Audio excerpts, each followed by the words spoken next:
You are one of the young men from Engonyameni who has participated in the training for young men into responsible nonviolent fathers.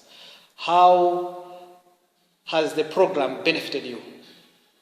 As the young man growing up in this area, I've experienced a lot of things. I've seen it with my own eyes, people getting drunk, people being abusive, people misusing their authority, people being ignorant, not taking care of their families, their partners, and for their children for that matter. So what I've learned here is how important it is to take care of your family, to be responsible, to be loving, regardless of financial situation, even if you don't have enough money, but love on its own is very vital, and it can play a bigger role. And to share information, don't just keep quiet about the situation or problem that you have. You need to include your partner in everything, and make sure you spend quality time with your partner, quality time with your children, and be the simple guy, the simple person, and try to make a positive decision in everything that you do that will work for you and the people around you.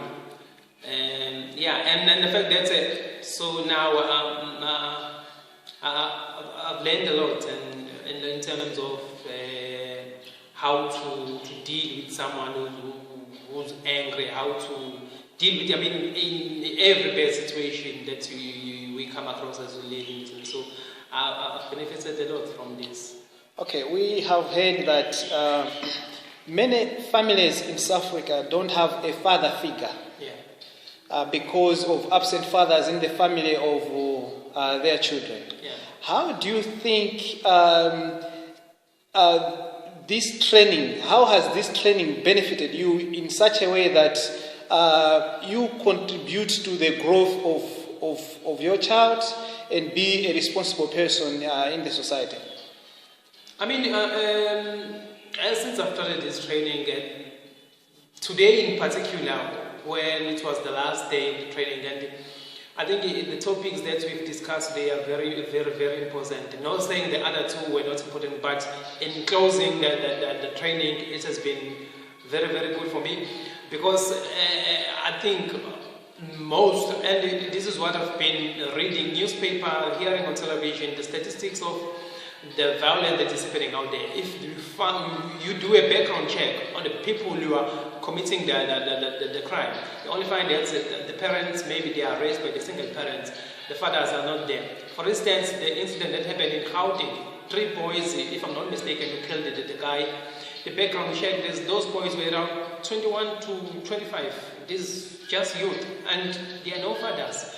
Maybe they grew up not having a fatherhood around, not knowing what is right, what is wrong, grew up experiencing a lot, experimenting a lot of things, because if you don't have a father figure, someone will tell you, you need to follow, this is wrong, you end up doing crazy things, and the environment around you can play a big role in making your future. It can make it or it can break your future, the environment. So, having said that, and being here, being in this training, I think it gave me a lot of courage to make sure I spend as much as possible time with my daughter and telling her what to do, what is wrong, what is right, and possibly about what circumstances she'll face as she grows up. In terms of violence, we have heard about xenophobic violence being perpetrated mainly by the youth. What do you think, being in the society, this training will change your life in terms of interacting with other people? Yeah, with other people, that's crossed my mind on several occasions. That's it.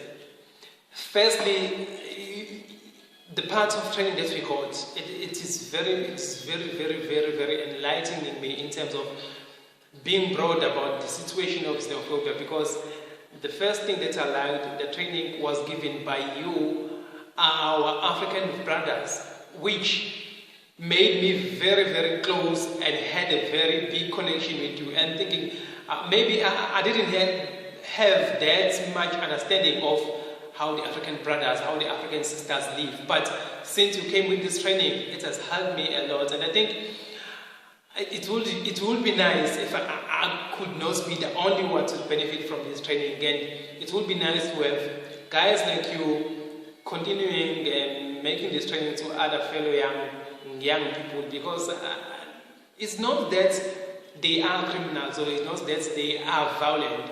It goes back to what I've just said, that family backgrounds and the upbringing of the kids can play a very, very big role in making or breaking the future of that particular kid.